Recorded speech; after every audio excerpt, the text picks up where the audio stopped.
Allez les amis torfistes, bonjour et bienvenue sur la chaîne YouTube Nico Quintet Prono, de retour pour ce Quintet Plus. Aujourd'hui le prix de Chenonceau qui aura lieu à 15h15 en Réunion 1 course 3. Je vais vous livrer ma dernière minute de ce Quintet Plus. Tout petit rappel effectivement sur les chiffres de ce mois de novembre qui sont exceptionnels, avec 2 tiercés sur 3 de données au trot uniquement. Attention, je ne fais que les Quintets Plus de trot. Un quartet sur 2, un quintet sur 4 et surtout regardez les bétons qui sont là, je vous donne des sélections de 3, 4 chevaux, béton à 73% présent dans les 5, le copain un peu moins en réussite mais quand même 47%, une fois sur 2 il est dans les 5 premiers et surtout le coquin que je vous donne, il est là à 67% dans les 5 à une cote moyenne de 43 contre 1 ce mois-ci.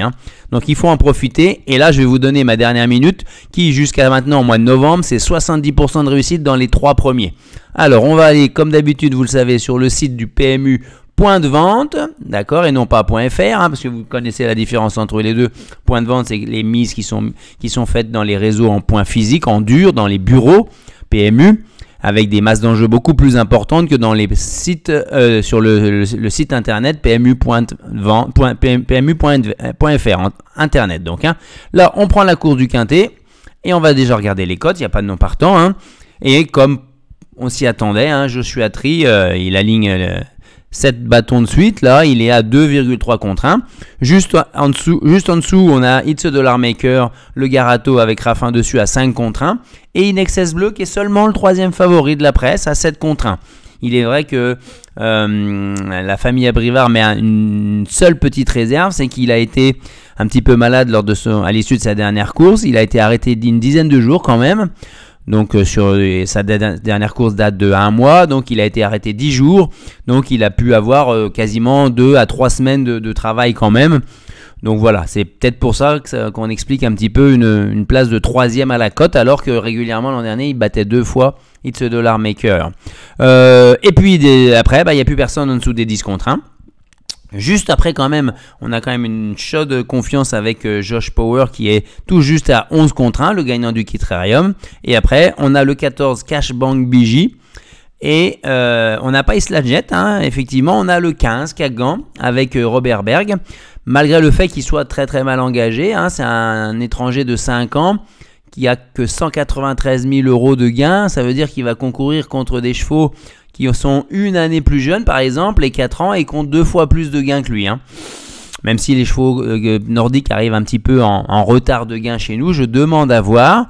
Et au-dessus de lui, on a à 20 contre 1, donc Isla Jet, je l'ai dit. Et après, voilà, on a les 6 favoris. Il nous manquerait éventuellement, non, il y a tout le monde. 1, 2, 3, 4, 5, 6, 7 favoris avec éventuellement Kagan. Ce sont les 7 favoris de la presse. Et après, beaucoup plus délaissés, on a le 4 Global Dancer, malgré la drift de Gabi Gelormini. On a le 8 J'aime le foot. On a le 13 Juliette Papra Bravo. Voilà, I Can Dream. Jakarta Després, c'est pas une cote de confiance non plus. 52 contre 1, Mathieu Bézier. Pas de driver, pas d'émoji vert, pas de déferrage. Bon, voilà. Alors après, pour être un peu plus précis, on va aller dans ici les plus joués. On s'aperçoit qu'à cette heure-là, à 12h50, on a 112 000 € de mise à la gagne, 176 000 à la place et 1 842 000 au Quintet Plus. Si on va voir par exemple sur le site PMU.fr et si on compare les mises sur le Quintet Plus, regardez bien, les plus joués. On n'a que 10 000 gagnants, 17 000 placés et 117 000 € de misés simplement au Quintet Plus.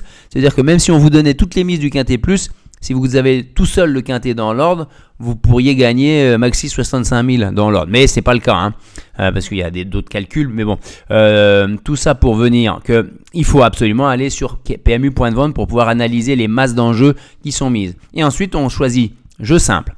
Qu'est-ce qu'on s'aperçoit ?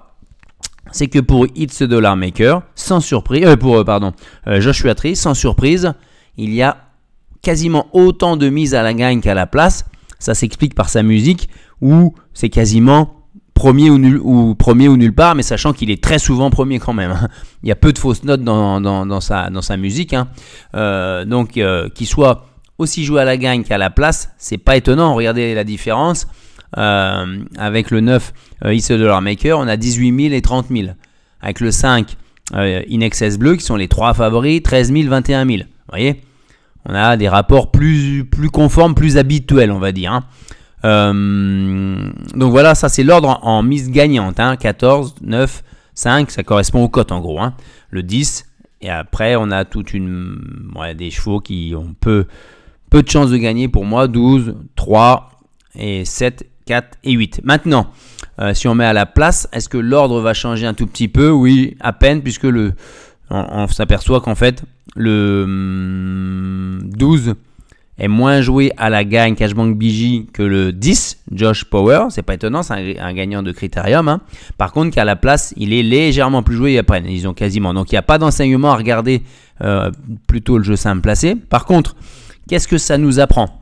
Hormis le fait que Joshua Tree très joué à la gagne, ça c'est pas étonnant et c'est pas, ça constitue pas pour moi une dernière minute.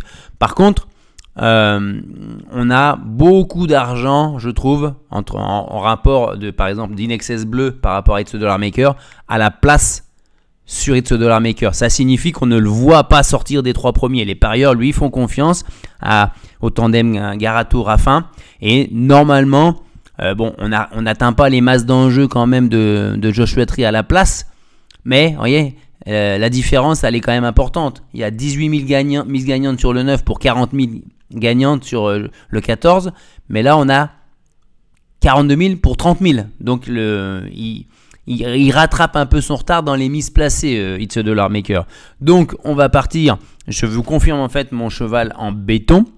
C'est qui est It's a Dollar Maker, et bien là je vous le confirme en dernière minute, les masses d'enjeux, les mises sur It's a Dollar Maker nous incitent à penser qu'il sera dans les 3 premiers. Après, dernière petite info, mais je vous l'ai déjà dit, hein, en ce qui concerne Joshua Tree, je vais aller vous montrer un article sur lui que j'ai mis ici. Joshua, voilà, on va le mettre en grand. Voilà les propos de Bazir, c'est Jean-Michel Bazir nous prévient, on aborde cette rentrée sans pression car le cheval affronte déjà des 5 ans, très bon et très fort, donc il ne sous-estime pas l'adversité. Il sera bien sûr interdit de lui faire mal pour gagner à tout prix. Voilà, c'est pas la gagne coûte que coûte. Et je vais le mener tranquillement. Il faudra que cela se passe dans le calme, je ne le présente pas pour aller au combat samedi. Ça veut dire d'un côté qu'il ne va pas faire n'importe quoi avec son cheval, il lui prédit un très bel avenir, il a d'autres échéances à venir cette année et les années à venir notamment. Ça veut dire que s'il n'est pas dans les meilleures positions pour s'imposer, il ne va pas lui taper dessus avec la cravache pour le faire avancer davantage si le cheval n'est pas prêt, entre guillemets.